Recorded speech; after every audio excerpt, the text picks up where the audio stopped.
ناظرین گرامی، کیا آپ لوگ جانتے ہیں کہ حضرت عیسیٰ علیہ السلام کی بغیر والد کے پیدائش کیسے ہوئی؟ تو آئیے ہم اپنی آج کی ویڈیو میں اس بارے میں بیان کرتے ہیں۔ بسم اللہ الرحمن الرحیم۔ السلام علیکم ناظرین، آپ دیکھ رہے ہیں لوئل آف اسلام۔ ناظرین، قرآن پاک کی سورہ آل عمران کی آیت نمبر 35 میں اللہ تعالیٰ کا ارشاد ہے، جب کہا عمران کی عورت نے کہ اسے اب میں نے نظر کیا تیرے جو کچھ میرے پیٹ میں ہے سب سے آزاد رکھ کر، سو تو مجھ سے قبول کر، بے شک تو ہی اصل سننے والا جاننے والا ہے۔ حضرت مریم علیہ السلام کی والدہ کا نام حنا بنت فاقوزہ اور والد گرامی کا نام عمران ثانی تھا۔ حضرت مریم علیہ السلام اپنی ماں کے پیٹ میں تھی تو آپ علیہ السلام کی ماں نے اللہ تعالیٰ سے یہ دعا کی تھی کہ مجھے جو بھی ہے اولاد پیدا ہوگی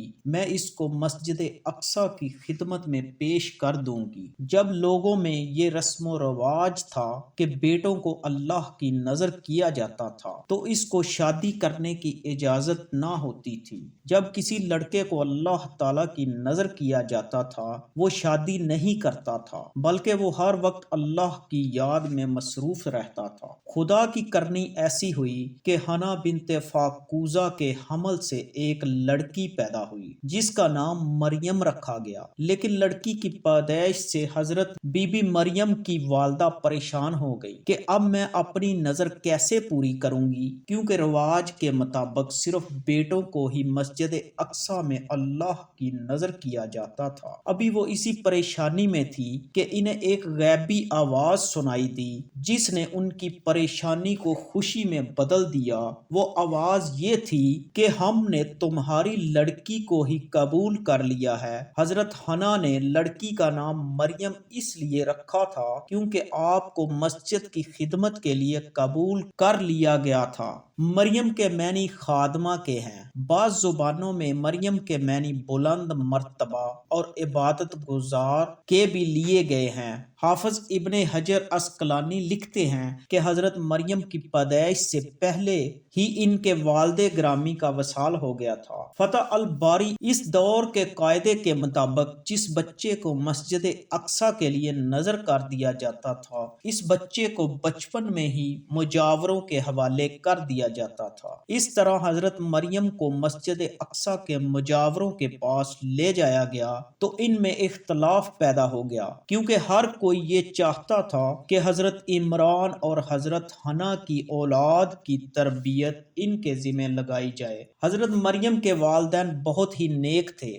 آخر یہ فیصلہ پایا کہ مجاورین جو قلم توریت لکھنے کے لیے استعمال کرتے تھے وہ سب اس کو بہتے پانی میں چھوڑیں گے، جس کا قلم پانی کے بہاؤ کے الٹی رک جائے گا تو وہ حضرت بی بی مریم کی پرورش کرنے کا حقدار ہوگا۔ حضرت زکریا علیہ السلام کی قلم کو اللہ تعالیٰ نے پانی میں بہاؤ کے الٹی طرف بہا دیا، اس وجہ سے وہی ان کی پرورش کے حقدار ہوئے۔ حضرت مریم علیہ السلام کو اللہ تعالیٰ کی منشا کے مطابق حضرت زکریا علیہ السلام کی کفالت میں دے دیا گیا۔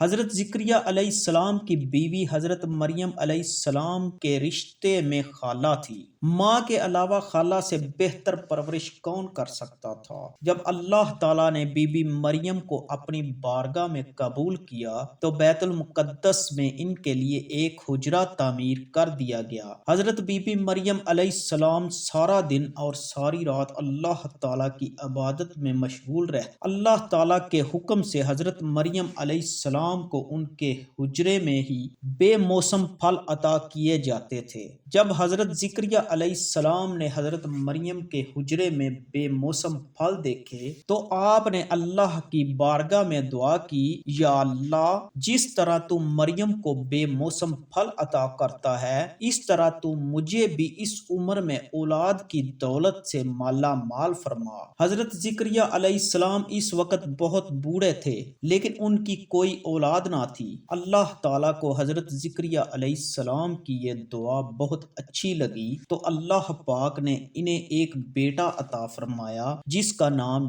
یحییٰ رکھا گیا۔ حضرت یحییٰ علیہ السلام کو بھی اللہ پاک نے بعد بعد میں نبوت عطا فرمائی، حضرت مریم علیہ السلام ہر وقت اپنے حجرے میں ہی اللہ تعالیٰ کی عبادت میں مصروف رہتی۔ جب ان کو حیض کا غسل کرنا ہوتا تو وہ تب ہی اپنے عبادت خانے سے باہر آتی۔ حضرت مریم کی عمر جب 15 سال کی تھی تو حضرت مریم علیہ السلام غسل حیض کرنے کے لیے اپنی خالہ کے گھر حضرت زکریا علیہ السلام کے گھر گئیں۔ جب انہوں نے غسل کے لیے پردہ لٹکایا تو اس نے دیکھا کہ ایک خوبصورت آدمی پردہ ہٹا کر اندر داخل ہو گیا۔ حضرت مریم علیہ السلام خوف زدہ ہو گئی۔ حضرت مریم علیہ السلام کو اپنی عزت کی فکر پڑ گئی۔ اس آدمی کے چہرے پر تقوی کے آثار نمایاں نظر آ رہے تھے۔ حضرت مریم علیہ السلام نے اللہ تعالیٰ سے دعا مانگی، یا اللہ میری عزت کی حفاظت فرما۔ پاک بازی کا ایک طرح کا امتحان ہوتا ہے جو اللہ تعالیٰ اپنے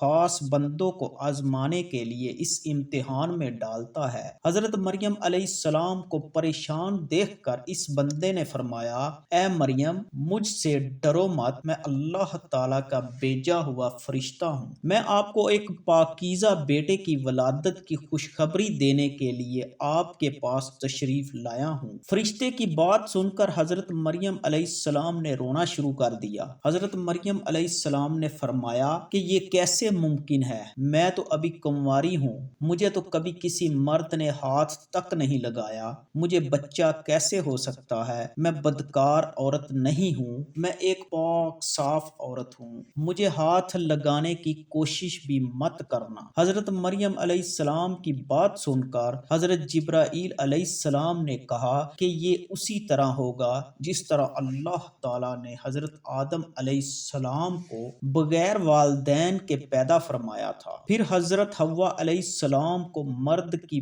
پسلی سے پیدا فرمایا تھا۔ فرشتے کی یہ بات سن کر حضرت مریم علیہ السلام کو کچھ سکون محسوس ہوا اور ان کا خوف ختم ہو گیا۔ پھر جبرائیل علیہ السلام فرمانے لگے، مجھے خدا نے حکم دیا ہے کہ میں تمہارے گریبان میں پھونک ماروں، تو اللہ تعالیٰ کے حکم سے پھونک رحم میں جانے کے بعد روح بن گئی۔ اللہ تعالیٰ نے حضرت مریم علیہ السلام کے بطن سے حضرت عیسیٰ علیہ السلام کی پیدائش کی ابتدا شروع کر دی۔ اس کے بارے میں ارشاد ہے کہ عمران کی بیٹی مریم جس نے اپنی پارسائی کی حفاظت کی تو ہم نے اس میں اپنی طرف کی روح پھونکی اور اس نے اپنے رب کی باتوں اور اس کی کتابوں کی تصدیق کی اور فرما برداروں میں ہوئی۔ جیسے جیسے بیٹے کی ولادت کا وقت پاس آتا جا رہا تھا تو حضرت مریم علیہ السلام کی پریشانی میں اضافہ ہوتا جا رہا تھا۔ آپ علیہ السلام کو اس بات کا ڈر تھا کہ لوگ مجھ پر بدکاری کی تہمت لگائیں گے۔ اس خوف کی وجہ سے آپ بیت المقدس سے تقریباً 9 کلومیٹر دور جنگل میں ایک پہاڑی کوہ سرا کی طرف تشریف لے گئیں۔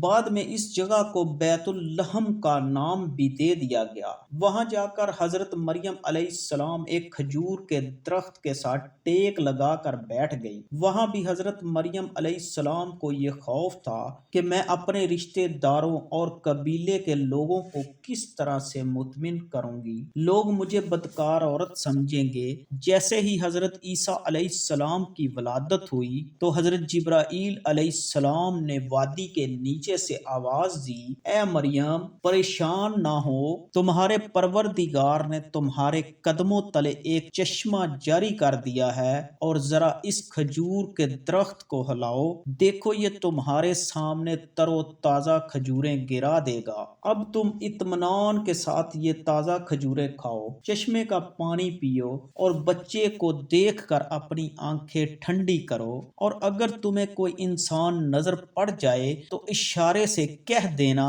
کہ میں نے روزہ رکھا ہوا ہے، میں آج کسی شخص سے بات نہیں کر سکتی۔ 40 دن بعد حضرت مریم علیہ السلام اپنے بیٹے کو لے کر اپنے گھر آ گئیں۔ بس جیسے ہی نومولود بچے کو حضرت مریم علیہ السلام کی گود میں لوگوں نے دیکھا تو کہنے لگے، یہ کس کا بچہ اٹھا لائی ہو؟ مریم تو نے یوسف سے زنا کیا ہے، نہ تو تیرا باپ برا اور نہ ہی تیری ماں۔ پیارے دوستو، حضرت مریم علیہ السلام کی منگنی یوسف نامی شخص سے ہوئی تھی۔ یہی وجہ تھی کہ لوگوں نے یہ الزام لگایا کہ مریم اور یوسف نعوذ باللہ حضرت زکریا علیہ السلام کے گھر بدکاری کرتے رہے۔ توبہ نعوذ باللہ، حضرت مریم علیہ السلام پر لوگوں نے بڑے بڑے الزام لگائے، لیکن حضرت مریم علیہ السلام سب کی باتیں سن کر صبر کا مظاہرہ کرتی رہیں۔ روایت میں ملتا ہے کہ حضرت بی بی مریم کی قوم ایک دن اکٹھی ہو گئی کہ ہم مریم علیہ السلام اور یوسف کو بدکاری کے جرم میں سنگسار کر دیں گے۔ جب لوگ اپنی الزام تراشی میں اپنی حد پار کر گئے تو حضرت بی بی مریم علیہ السلام نے حضرت عیسیٰ علیہ السلام کی طرف اشارہ کرتے ہوئے فرمایا، میری گواہی یہ بچہ خود ہی دے گا۔ اس وقت حضرت عیسیٰ علیہ السلام دودھ پیتے ہوئے بچے تھے۔ حضرت عیسیٰ علیہ السلام نے گواہی دی کہ میں اللہ کا بندہ ہوں، اللہ نے مجھے نماز اور زکوٰۃ کا پابند بنایا اور جب تک میں زندہ ہوں مجھے اپنی والدہ کا حق ادا کرنے والا بنایا اور مجھ کو سرکش اور بدبخت نہیں بنایا، اور اللہ کی سلامتی ہے مجھ پر جب میں پیدا ہوا، جب میں مروں گا اور جب دوبارہ زندہ کر کے اٹھایا جاؤں گا۔ چھوٹی سی عمر میں ہی حضرت عیسیٰ علیہ السلام نے اپنی والدہ کی پاک دامنی کی گواہی دی۔ حضرت مریم علیہ السلام کی پرہیزگاری کی گواہی قرآن پاک میں بھی نازل ہوئی۔ چنانچہ دودھ پیتے ہوئے بچے کی باتیں سن کر لوگوں کے دلوں میں خوف طاری ہو گیا۔ انہوں نے حضرت مریم علیہ السلام کو تنہا چھوڑ دیا اور وہاں سے بھاگ گئے۔ جب حضرت عیسیٰ علیہ السلام کی عمر مبارک 7 سال کی ہوئی تو یہودیوں نے ان کا جینا حرام کر دیا۔ اس طرح بیت المقدس کے حالات دن بدن خراب ہوتے جا رہے تھے تو حضرت مریم علیہ السلام اللہ تعالیٰ کے حکم سے حضرت عیسیٰ علیہ السلام کو لے کر مصر کی طرف ہجرت کر گئی۔ ناظرین گرامی، امید ہے آپ سب کو ہماری آج کی ویڈیو پسند آئی ہوگی۔ اب آپ سے ہم اپنی ایک نئی ویڈیو کے ساتھ ملیں گے انشاءاللہ۔